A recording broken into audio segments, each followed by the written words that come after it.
आप सभी को प्रभु यीशु मसीह के नाम में जय मसीह की। आज हम उस भविष्यवाणी को देखेंगे जो कि कहीं ना कहीं पूरा हो रही है और आगे मसीही समाज के लिए और भी भयंकर होने वाली है। लिखा है मत्ती अध्याय 24 वचन 6 से लेकर 9 तक। तुम लड़ाई और लड़ाइयों की चर्चा सुनोगे तो घबरा ना जाना, क्योंकि इनका होना अवश्य है, परंतु उस समय अंत ना होगा। क्योंकि जाति पर जाति और राज्य पर राज्य चढ़ाई करेगा और जगह जगह अकाल पड़ेंगे और भूकंप होंगे। ये सब बातें पीड़ाओं का आरंभ होगी।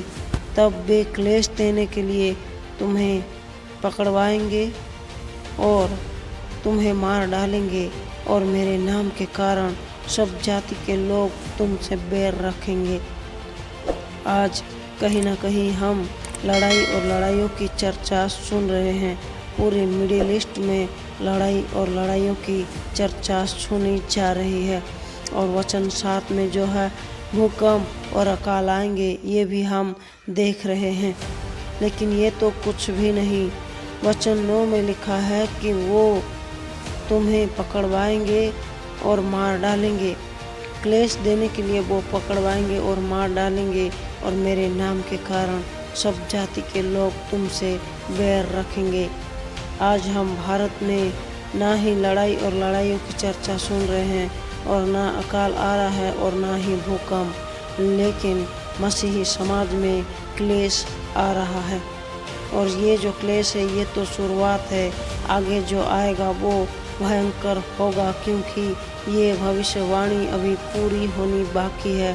क्योंकि लिखा है कि मेरे नाम के कारण सब जाति के लोग तुमसे बैर रखेंगे। जो कोई भी यीशु मसीह को नहीं मानता, उनके दिल में मसीही लोगों के लिए नफरत कहीं ना कहीं बढ़ता ही जा रहा है। आज हम देख रहे हैं कि हमारे देश में मसीही लोगों के ऊपर क्लेश आ रहा है। लोग मारे जा रहे हैं और लोग अन्य जाति से बैर भी खा रहे हैं। ये तो कुछ भी नहीं, आगे जो होगा वो भयंकर होगा।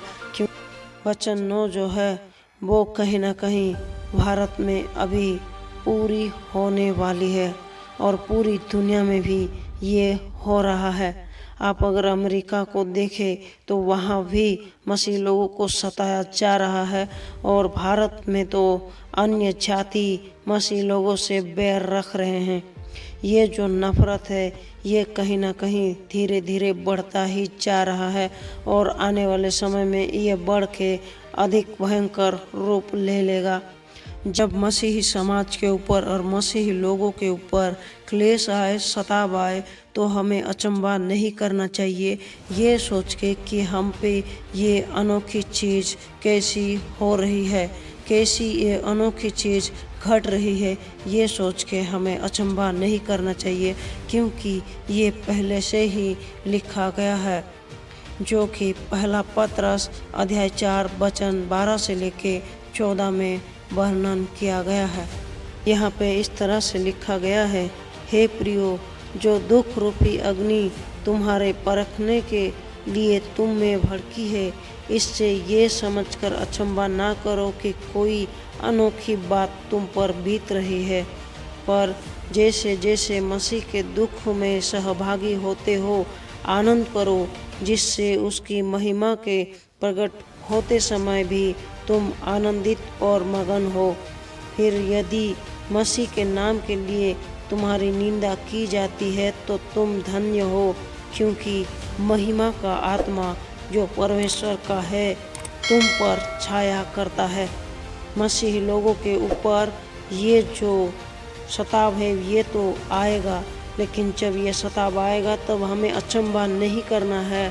हमें यीशु मसीह के सहभागी के रूप में आनंद मनाना है और मगन रहना है, क्योंकि यीशु मसीह जब महिमा में प्रकट होंगे उसके सामने हम आनंदित होंगे और मगन होंगे।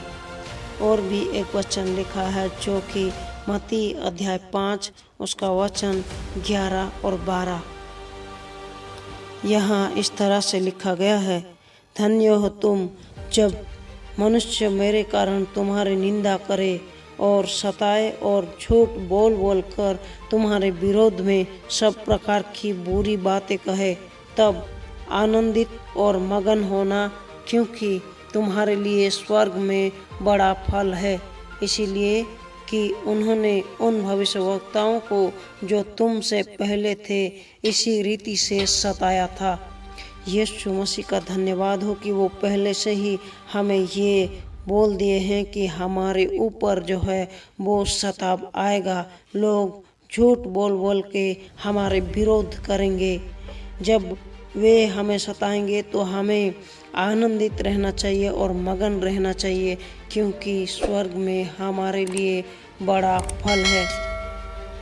और इसी रीति से उन्होंने हमारे भविष्यवक्ताओं को सताए थे और यीशु मसीह के जो चेले थे उन्हें भी वो सताए थे। सारे चेले मारे गए थे। हमें भी आज यीशु मसीह के नाम के कारण सताया जाएगा और क्लेश दिया जाएगा और मार भी डाला जाएगा। हमें ये सब देख के अचंभा नहीं करना चाहिए और भयभीत नहीं होना चाहिए। हमें यीशु मसीह के साथ रह के मगन करना चाहिए और आनंद करना चाहिए। ये जो समय आएगा उस समय में हमें धैर्य के साथ यीशु मसीह के साथ रहना है। इसीलिए आज ही यीशु मसीह से अनुग्रह की दुआ करें और अनुग्रह मांगे कि वो दिन जब हम पे बीते तो हम आनंदित रहे और मगन रहे। प्रभु इस वचन से आप सभी को बहुत की आशीष दें। आमीन।